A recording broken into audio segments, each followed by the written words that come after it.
Non veg అంటే మనకి ఎంతోమంది గురువులు గుర్తొస్తారు, వాళ్ళు వెజిటేరియన్స్గా మారి. అట్లాంటి ఒక గురువు బుద్ధుడు. మరి బుద్ధుడికి వెజిటేరియన్గా మారతానుకున్న ఇన్స్పిరేషన్ ఏంటి? ఎస్. అయితే బుద్ధుడు మరి ఎన్నో జన్మల నుంచి ఆయన చూస్తూ వస్తున్నాడు. ఆయనకంటే ఆ ప్రజ్ఞ ఉందన్నమాట. అహింసా తత్వం అనేది ఫస్ట్ నుంచి డెవలప్ అయ్యింది. ఆయన గౌతమ బుద్ధుడుగా ఈ జన్మ లోపల అంత హయ్యెస్ట్ ఎన్లైటన్మెంట్ పొందడానికి ముందు ఎన్నో జన్మల నుంచి కూడా ఆయన సాధన, ఆయన అహింస పట్ల ఉన్న రెస్పెక్ట్ ఉందన్నమాట. ఆయన ఎదుటి వాళ్ళ బాధను చూసి ఏ విధంగా నేను సహాయం చేయాలని బాగా చెక్ చేసుకునేవాడు. తన ఎన్నో జన్మలు అతను గౌతమ బుద్ధ అంత గొప్ప బుద్ధుడిగా కావడానికి కావాల్సిన అంతకుముందు 500 జన్మలు తను రాశారనమాట, చెప్పారు. చెప్తే 500 జన్మలు ఒకదాన్ని మించి ఒక గొప్పనైన జన్మలు అనమాట. ఎంత త్యాగము, ఎంత గొప్పతనానికి సంబంధించిన జన్మలు. అందులో ఒక జన్మ యొక్క స్టోరీ ద్వారా మనకు అర్థమవుతుంది ఈ నాన్ వెజ్ ఎలా తినకుండా దాని యొక్క విశిష్టత అనేది అర్థమయ్యేందుకు ఒక జన్మ స్టోరీ చెప్తాను. ఒకనొక జన్మలో ఆయన ఒక పక్షి పిల్లగా పుట్టాడు. కానీ పుట్టిన వెంటనే పక్షులు ఏంటంటే అమ్మ వచ్చేసి ఏమన్నా వానపాములు చిన్న చిన్న పురుగులు అలాంటివి తీసుకొచ్చి పెడుతుంటే అది మాత్రం తినకపోయేవాడు. ఏమన్నా పండ్లు కానీ నట్స్ కానీ. అంటే తను పుట్టిన పక్షి పిల్లగా పుట్టినా కానీ దానికి సంబంధించిన ఫుడ్ అవన్నీ ఆటోమేటిక్ పక్షుల్లో అవన్నీ కూడా పురుగుల్ని వాటిని కూడా తింటుంటే అంటే ఏమైనా గింజలు అలాంటివి కూడా తింటుంటే. కానీ అతను క్లియర్గా చిన్నప్పటి నుంచే ఆ స్పృహతో ఉండేవాడు అనమాట. నేను ఏమన్నా పురుగులు అలాంటివి ఇస్తుంటే తినకపోయేవాడు. అది మిగతా అన్నదమ్ములు మిగతా పక్షులకు ఇచ్చేదన్నమాట తల్లి పక్షి.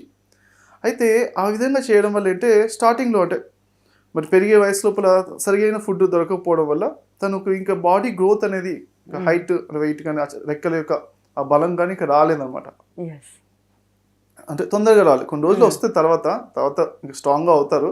ఎందుకంటే వెజిటేరియనిజంలోనే ఇంకా చాలా ఎలిఫెంట్స్ కానీ అంటే చాలా బలమైన జంతువులన్నీ కూడా వెజిటేరియన్సే ఉన్నాయి. ఇప్పుడు మేకలు కొండలు ఎక్కగలవు అంటారు.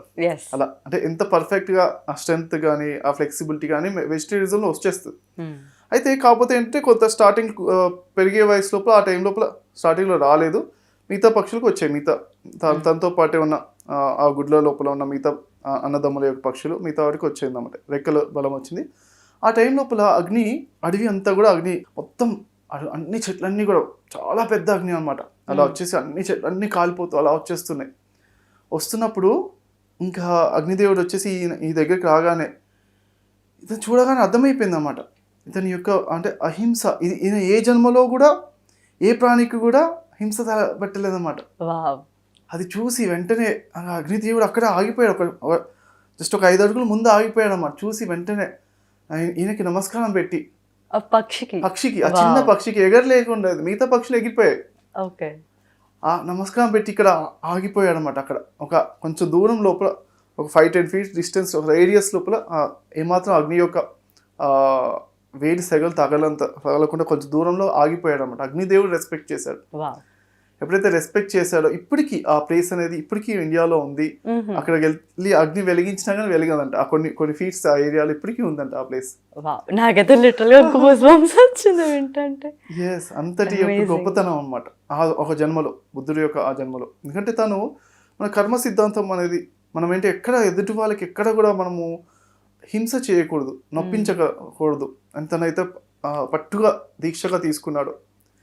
ఆ స్పృహ అనేది కోల్పోకుండా వచ్చాడనమాట. తను ఎన్నో జన్మల యొక్క ఆ సాధన వల్ల మరి ఆ స్పృహ కోల్పోలేదు. తను ఆ జన్మలో కూడా తను మెయింటైన్ చేశాడు.